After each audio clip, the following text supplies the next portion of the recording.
এখন যেটা শুরু করছি সেটা পাঞ্জাবের আবোহর ডিস্ট্রিক্টের গোবিন্দনগর নামের একটা কলোনি। সেই কলোনিতে একটা ফ্যামিলি থাকতো। যে ফ্যামিলির সাথে আজকের এই সত্য ঘটনা জড়িয়ে আছে সেই ফ্যামিলির যে একজন ছেলে, 3 ছেলের মধ্যে একজন ছেলে যেটা ছিল ওই বাড়ির দ্বিতীয় ছেলে, নাম ছিল রাজিন্দর। খুব ধনী একটা ফ্যামিলি, তাদের বিভিন্ন রকম ব্যবসা ছিল। তার মধ্যে একটা ব্যবসা ছিল মেয়েদের বিভিন্ন সাজগোজের জিনিস পাওয়া যেত, একটা দোকান, খুব বড় দোকান সেটা। সেখানে রাজিন্দর নামের একটা ছেলে বসতো, ওই বাড়ির দ্বিতীয় ছেলে। সেই দোকানে একটা সুন্দরী মেয়ে, তার নাম মঞ্জু, সে আসতো। মঞ্জুর বয়স তখন ছিল 18 বছর আর রাজেন্দ্রের বয়স ছিল 20 বছর। দুজনের মধ্যে প্রেম হয়, বাড়ির লোকজনেরা জানতে পারে। মঞ্জুকে ছেলের বাড়ির লোকজনের পছন্দ নয়, তাও কিন্তু জোর করে ঝামেলা করে মঞ্জু রাজেন্দর দুজনে বিয়ে করে।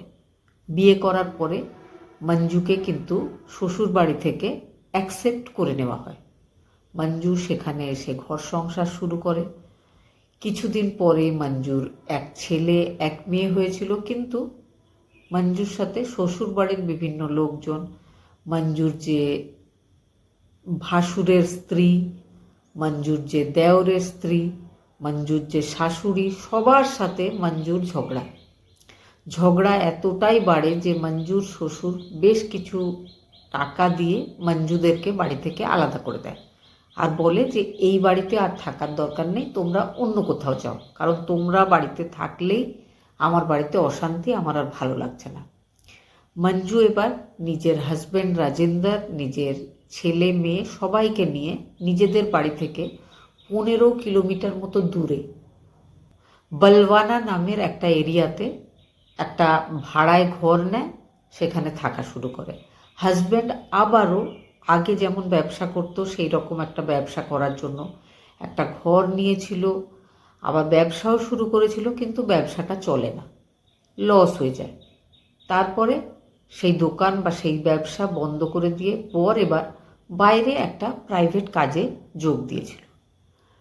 খুব বেশি টাকা পয়সা রোজগার করতে পারছিল না, সেই জন্য আবার মঞ্জু আর রাজেন্দরের মধ্যে অশান্তিটা লেগেই ছিল। এবার মঞ্জু ঠিক করে যে সেও কিছু একটা কাজ শুরু করবে, সেটাই সে করেছিল। সে কাজ করা শুরু করেছিল। এবার মঞ্জুর মায়ের বাড়ি কিন্তু খুব বেশি দূরে ছিল না, বাচ্চাদেরকে সে নিজের মায়ের কাছে রেখে দিয়ে সে কাজ শুরু করেছিল। মাঝে মধ্যেই হাজব্যান্ডের সাথে খুব ঝগড়া হতো। হাজব্যান্ড ছিল একদম শান্তশিষ্ট ভদ্র একটা মানুষ, কারো সাথে তার কোনো ঝামেলা নেই, সে কারো সাথে ঝামেলাও করে না। মঞ্জু যা বলে সে সেটাই শোনে, তার বিরোধিতাও করে না। তবে মঞ্জু যখন থেকে কাজে বাইরে গেছিল, তার হাজব্যান্ডের মনে হয়েছিল যে মঞ্জুর ব্যবহারে পার্থক্য এসেছে, লোকজনরা মঞ্জুর নামে খারাপ কথা বলে, বিশেষ করে মঞ্জুর চরিত্র নিয়ে। তো সে মঞ্জুকে বোঝাবার চেষ্টা করে যে আমি যে ইনকাম করে আনছি সেটার মধ্যেই থাকার চেষ্টা করো, তোমাকে বাইরে কাজে যেতে হবে না। এই কথাটা মঞ্জুর এত খারাপ লেগেছিল, আর সেই দিন ঝগড়াটা এতটাই বেড়েছিল যে মঞ্জু আর মঞ্জুর মা দুজনে মিলে রাজেন্দরকে বাড়ি থেকে বের করে দিয়েছিল। আগেও ঝগড়া হতো, কিন্তু কখনো তাকে এইভাবে বের করে দেওয়া হয়নি। রাজেন্দরের খুব দুঃখ হয়েছিল। রাজেন্দর কিন্তু ফিরে নিজের বাড়িতে আর যায়নি, সে লজ্জা বোধ করেছিল, সে কি বলবে বাড়িতে গিয়ে, সেই জন্য সে অন্য কোথাও চলে গেছিল। খুব কম দিনের মধ্যেই সময় এসেছিল যে রাজেন্দর একটা রোড অ্যাক্সিডেন্টে মারা গেছে। রাজেন্দরের বাড়ির লোকজনেরা বলেছিল যে রাজেন্দর নিজের স্ত্রীর কাছে ওই রকম ব্যবহার করে নিজেকে নিজে শেষ করেছে। তবে মঞ্জু সেটা মেনে নেয়নি। মঞ্জু বলেছিল ওটা একটা রোড অ্যাক্সিডেন্টই হয়েছে। খুব কম বয়সে মঞ্জু বিধবা হয়েছিল। মঞ্জুর ছেলেমেয়েরা বাবাকে হারিয়েছিল। মঞ্জুর মেয়ের নাম দীক্ষা, সেও খুব সুন্দরী একটা মেয়ে, ধীরে ধীরে বেড়ে উঠেছিল। আর তার ছেলে, তার নাম মুকুল। ছেলের বয়স 13 আর মেয়ে দীক্ষার বয়স যখন 18 বছর, 2015 সাল। মঞ্জু সোশ্যাল মিডিয়াতে একটা বিজয় নামের ছেলের সাথে কথা বা ফোনেই একটা প্রেম শুরু হয়েছিল তার। বিজয় কিন্তু পাঞ্জাবেরই বাসিন্দা, তবে সে দুবাইতে থাকতো।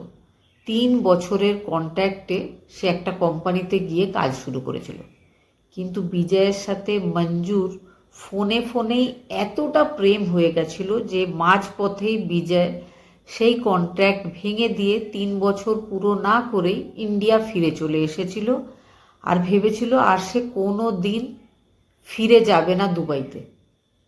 প্রথমে 2-4 দিন সে নিজের বাড়ি গেছিল, বাড়ি থেকে সোজা চলে এসেছিল মঞ্জুর ভাড়ার বাড়িতে। সেইখানে এসে সে থাকতেও শুরু করেছিল। মঞ্জু নিজের 2 বাচ্চাকে, 13 বছরের আর 18 বছরের বাচ্চাদেরকে বলেছিল যে এটা মঞ্জুর পিসির ছেলে। প্রতিবেশীদেরকেও সেটাই বলেছিল পিসির ছেলে এখানে কাজে এসেছে, এবার থেকে সে তাদের বাড়িতেই থাকবে। তারপর থেকেই স্বামী স্ত্রীর মতোই মঞ্জু আর বিজয় থাকতে শুরু করে। দীক্ষা কিন্তু বড় হয়েছিল, 18 থেকে বেশি বয়স তার সেই সময়। সে কিন্তু কোথাও না কোথাও বুঝতে পারছিল যে ওই বিজয়ের সাথে তার মায়ের কোনো সম্পর্ক রয়েছে।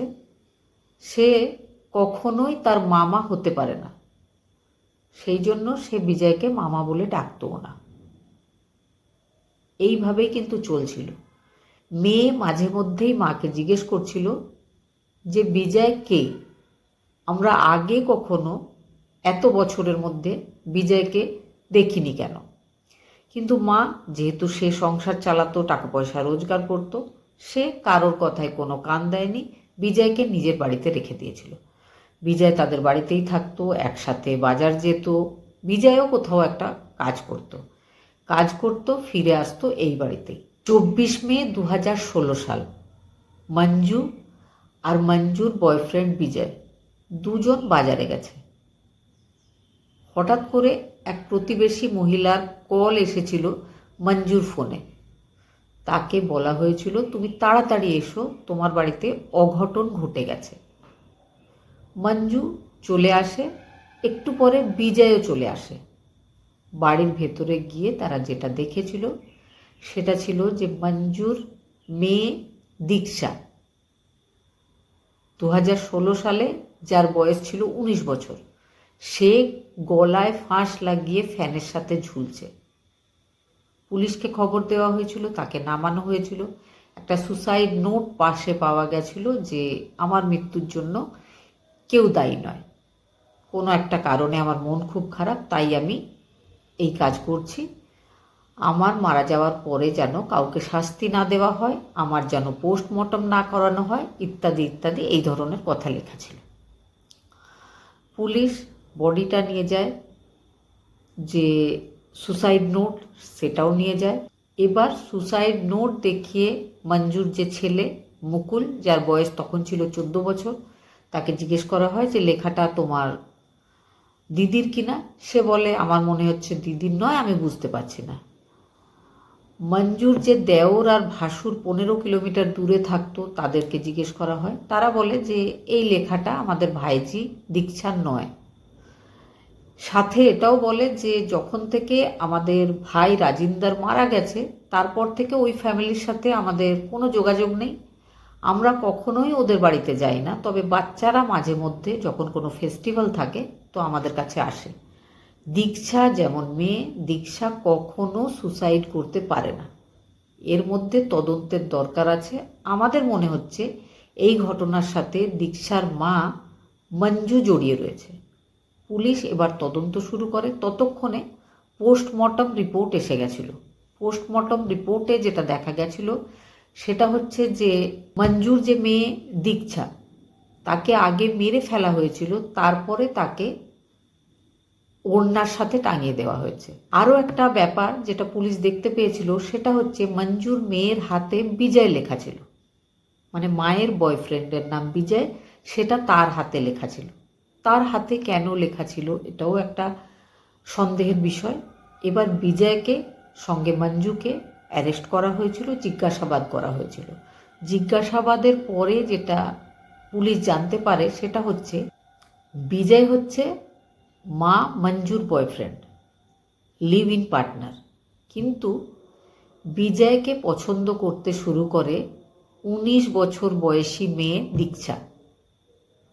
বিজয় কিন্তু ব্যাপারটা সুযোগ নিয়েছিল।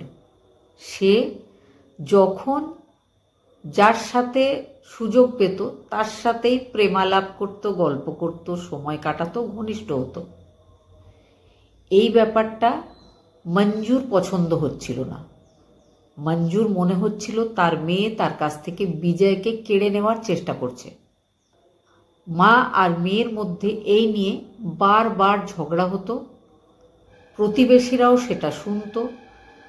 তারা জোর গলায় কথা বলতো। বেশিরভাগ সময় মায়ের সাথে মেয়ের কথা বন্ধ থাকতো। কেউ কারোর জায়গা ছেড়ে দিতে চাইছিল না। বিজয় কিন্তু ব্যাপারটার সুযোগ নিচ্ছিল। ঘটনার দিন সকালবেলায় মা আর মেয়ের মধ্যে বিজয়কে নিয়েই ঝগড়া হয়েছিল। বিজয় মেয়েকে চুপ করিয়ে অন্য ঘরে নিয়ে গিয়ে বোঝাচ্ছিল যে মায়ের কথায় রাগ করতে নেই। মা কিন্তু ভীষণ রেগে গেছিল। মেয়ের গলার যে ওড়না সেটা দিয়েই সে মেয়ের গলায় ফাঁস লাগিয়ে ঝগড়া করতে করতেই মেয়েকে মেরে ফেলেছিল। এত রাগ হয়েছিল তার যে বিজয় তাকে থামাতে পারেনি, দীক্ষা নিজেকে বাঁচাতে পারেনি। যখন দীক্ষার ছটফট করা বন্ধ হয়ে যায় তখন মঞ্জু জ্ঞানে আসে যে এটা আমি কি করলাম। এবার যে মঞ্জুর বয়ফ্রেন্ড সে তো দুজনেরই বয়ফ্রেন্ড, সেই জন্য সেই বয়ফ্রেন্ডের মনে হয় যে এবার তার হেল্প করা উচিত মঞ্জুকে। মঞ্জু বেঁচে রয়েছে, তাহলে হেল্প তাকেই করতে হবে, তবেই তো তার সঙ্গে থাকা যাবে। বিজয় আর মঞ্জু দুজনে মিলে দীক্ষাকে সেই ওড়নার সাথে ফাঁস লাগিয়ে ফ্যানের সাথে টাঙিয়ে দিয়েছিল। তারপরে দুজনে প্ল্যান করে ব্যাপারটাকে সুসাইডের মতো দেখাবার জন্য একটা সুসাইড নোট তার হাতের লেখার মতো লিখতে চেষ্টা করে সেটাও রেখে দেওয়া হয়েছিল। আর দুজনেই বাজার যাচ্ছি বলে আলাদা আলাদাভাবে বেরিয়ে পড়েছিল। আর 14 বছরের ছেলে, সে তো ছিল স্কুলে। কিন্তু পরবর্তীতে তারা জিজ্ঞাসাবাদে সমস্তটা স্বীকার করে। এখনও তারা কিন্তু জেলেই রয়েছে। আর সেই 14 বছরের ছেলে সে এখন বড় হয়ে গেছে। তবে সেই তখন থেকে সে নিজের বাবার যে বাড়ি, মানে বাবার ছোট ভাই, বড় ভাই, বাবার মা বাবা যেখানে রয়েছে সেখানেই সে মানুষ হয়েছে। তবে সে কখনোই নিজের মায়ের সাথে দেখা করতে আর জেলে যায়নি। ঘটনাটা শোনার পরে যদি কোনো মন্তব্য থাকে অবশ্যই কমেন্টে জানাবেন।